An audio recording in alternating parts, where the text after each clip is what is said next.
حضرت سلیمان علیہ السلام اور حضرت بلقیس کا واقعہ قرآن مجید کی سورۃ النمل میں تفصیل سے بیان ہوا ہے۔ یہ ایک نہایت دلچسپ اور حکمت آمیز واقعہ ہے جو ہمیں اللہ کی قدرت اور انبیاء کی بصیرت کے بارے میں بہت کچھ سکھاتا ہے۔ حضرت سلیمان علیہ السلام کی حکمرانی۔ حضرت سلیمان علیہ السلام کو اللہ تعالیٰ نے بہت بڑی سلطنت عطا فرمائی تھی۔ ان کے زیر اثر حکومت انسان، جن، چرند، پرند اور دیگر مخلوقات سب شامل تھے۔ اللہ نے انہیں ایسی طاقت اور حکمت دی تھی کہ وہ پرندوں اور دیگر مخلوقات کی زبان سمجھتے تھے اور ان سے بات چیت بھی کرتے تھے۔ ایک دن حضرت سلیمان علیہ السلام نے پرندوں کی حاضری لی تو دیکھا کہ ہدہد غیر حاضر ہے۔ انہوں نے ناراضگی کا اظہار کیا اور کہا کہ اگر ہدہد نے ہمیں اپنی غیر حاضری کی کوئی معقول وجہ نہ بتائی تو اسے سخت سزا دی جائے گی۔ کچھ دیر بعد ہدہد حاضر ہوا اور اس نے بتایا کہ وہ سبا کے علاقے میں ایک قوم کے بارے میں معلومات لے کر آیا ہے۔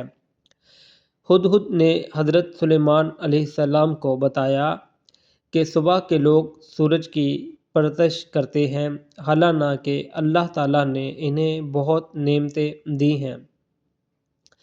وہاں کی ایک ملکہ بلقیس ہے جو ایک عظیم تخت کی مالک ہے۔ حضرت سلیمان علیہ السلام نے یہ سن کر ہدہد کے ذریعے ایک خط ملکہ بلقیس کو بھیجا جس میں انہیں اللہ کی عبادت کی دعوت دی گئی۔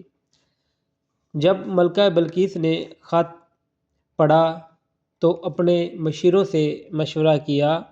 ان مشیروں نے جنگ کا مشورہ دیا، لیکن ملکہ بلقیس نے حکمت سے کام لیتے ہوئے حضرت سلیمان علیہ السلام کو تحفے بھیجنے کا فیصلہ کیا تاکہ ان کے ارادے معلوم کیے جا سکیں۔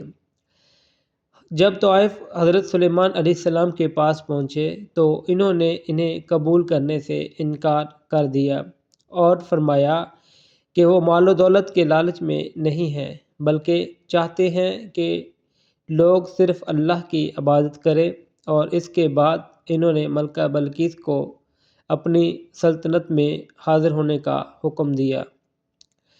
حضرت سلیمان علیہ السلام نے جنات میں سے ایک کو حکم دیا کہ وہ ملکہ بلقیس کا تخت ان کے پاس لے آئے۔ ایک طاقتور جن نے کہا کہ وہ تخت پل جھپکنے سے پہلے حاضر کر دے گا۔ اللہ کے حکم سے یہ ممکن ہوا، اور جب ملکہ بلقیس حضرت سلیمان علیہ السلام کے دربار میں پہنچی تو انہوں نے اپنے تخت کو وہاں موجود پایا۔ حضرت سلیمان علیہ السلام نے ملکہ بلقیس کو اللہ کی وحدانیت اور اپنی رسالت کی دعوت دی۔ وہ ان کی حکمت، علم اور اللہ کی عطا کردہ قدرت سے متاثر ہوئیں اور سورج کی پرستش ترک کر کے اللہ کے حضور ایمان لے آئیں۔ یہ واقعہ ہمیں یہ سکھاتا ہے کہ اللہ تعالیٰ اپنی مخلوقات کے ذریعے انبیاء کو مدد فراہم کرتا ہے اور انسانوں کو دعوت حق کی طرف رہنمائی کرتا ہے۔ حضرت سلیمان علیہ السلام کی حکمت، صبر اور دعوت کا طریقہ ہم سب کے لیے مشعل راہ ہے۔ اگر اس طرح کی اسلامی ویڈیو کو آپ دیکھنا چاہتے ہیں تو ہمارے یوٹیوب چینل کو سبسکرائب کریں اور ہمارے پیج کو لائک کریں۔